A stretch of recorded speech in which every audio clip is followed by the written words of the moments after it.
देखिए हर खबर यहीं पर। सब्सक्राइब कीजिए TV9 भारतवर्ष। बात बिहार झारखंड की करते हैं। बिहार में बीएमपी जवानों में आखिर क्यों कोहराम मचा? झारखंड में पान मसाले पर क्यों लगा है बैन? SC/ST आरक्षण पर कहां पर छिड़ा हुआ है घमासान? बिहार झारखंड की बड़ी खबरें इस वक्त की कौन सी है? न्यूज़ टॉप 9 बिहार झारखंड आपके सामने। बिहार में बीएमपी के 5 जवान भी कोरोना पॉजिटिव। इसके साथ ही कल 29 नए मरीजों के सामने आने के बाद कोरोना संक्रमितों की संख्या बढ़कर 579 हो गई है। बिहार में कुल 267 लोग स्वस्थ होकर घर लौट चुके हैं, जबकि 5 लोगों की मौत हो गई है। राज्य में कोरोना संक्रमितों की बढ़ती संख्या को देखते हुए मीडिया कर्मियों का भी कोरोना टेस्ट होगा। सोमवार से PMCH में शुरू होगी जाँच। झारखंड में 22 नए मरीजों के सामने आने के बाद राज्य में कोरोना संक्रमित मरीजों की संख्या 154 हो गई है। अकेले गढ़वा से ही कोरोना के कल 20 नए मरीज सामने आए। एक मामला कोडरमा और रांची से भी है। रिम्स में मुंबई से निजी टैक्सी से पहुंचा कोरोना वायरस संक्रमित मरीज भी भर्ती किया गया, जिसकी जांच रिपोर्ट मुंबई से आई और वो संक्रमित पाया गया। झारखंड में पान मसाला गुटखा पर पूर्ण प्रतिबंध। महाराष्ट्र बिहार के बाद तीसरा राज्य है। सरकार ने 11 ब्रांड के पान मसाला को साल भर के लिए बैन कर दिया। ये प्रतिबंध विभिन्न जिलों से मिले 41 पान मसालों के नमूनों की जांच में मैग्नीशियम कार्बोनेट की मात्रा पाए जाने के बाद लगाया गया। मैग्नीशियम कार्बोनेट हार्ट के लिए बेहद नुकसानदायक होता है।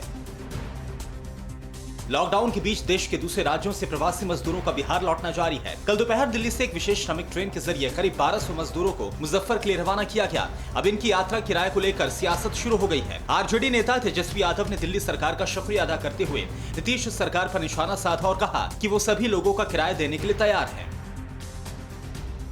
लॉकडाउन के बीच देश के दूसरे राज्यों से प्रवासी मजदूरों का बिहार लौटना जारी है। कल दोपहर दिल्ली से एक विशेष श्रमिक ट्रेन के जरिए करीब 1200 मजदूरों को मुजफ्फरपुर के लिए रवाना किया गया। अब इनकी यात्रा के किराए को लेकर सियासत भी शुरू हो गई है। आरजेडी नेता तेजस्वी यादव ने दिल्ली सरकार का शुक्रिया अदा करते हुए नीतीश सरकार पर निशाना साधा और कहा कि वे सभी लोगों का किराया देने के लिए तैयार हैं। नीतीश कुमार लॉकडाउन के चलते दूसरे राज्यों से बिहार लौटने वाले मजदूरों को रोजगार मुहैया कराने के लिए रणनीति बनाने में जुटी है। 12 विभागों में 3,44,000 योजनाएं शुरू की गई हैं, जिसके तहत 1,34,00,000 कार्य दिवस का सृजन किया गया है। इस बीच लॉकडाउन के चलते स्पेशल ट्रेनों से बिहारी मजदूरों की घर वापसी जारी है। कल भी लगभग 20,000 लोग राज्य के अलग अलग जिलों से घर पहुंचे।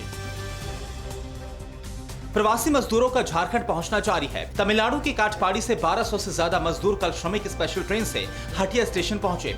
इसमें कुछ मरीज भी शामिल थे, जिनकी सुविधा के लिए रांची जिला प्रशासन की ओर से एम्बुलेंस का इंतजाम किया गया था। हटिया स्टेशन पहुंचने पर सभी यात्रियों का गुलाब का फूल देकर स्वागत किया गया।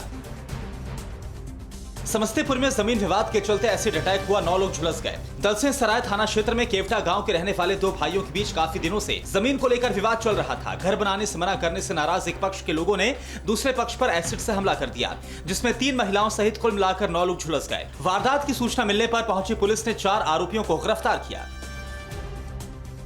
TV9 भारतवर्ष की खबर का असर। 45 दिन से बेगूसराय में फंसे बारातियों की मदद के लिए आगे आया प्रशासन। तत्काल राहत के तौर पर दूल्हा और दुल्हन के परिवार वालों को 4-4 हजार रुपए दिए गए। सभी बारातियों को उनके गृह जिला यूपी के कानपुर भेजे जाने की प्रक्रिया शुरू की गई। 20 मार्च को बारात लेकर आए लोग लॉकडाउन के चलते फंस गए थे और अपने घर वापस नहीं जा पा रहे थे, जिससे गरीब परिजनों को खाने पीने की दिक्कत हो रही थी।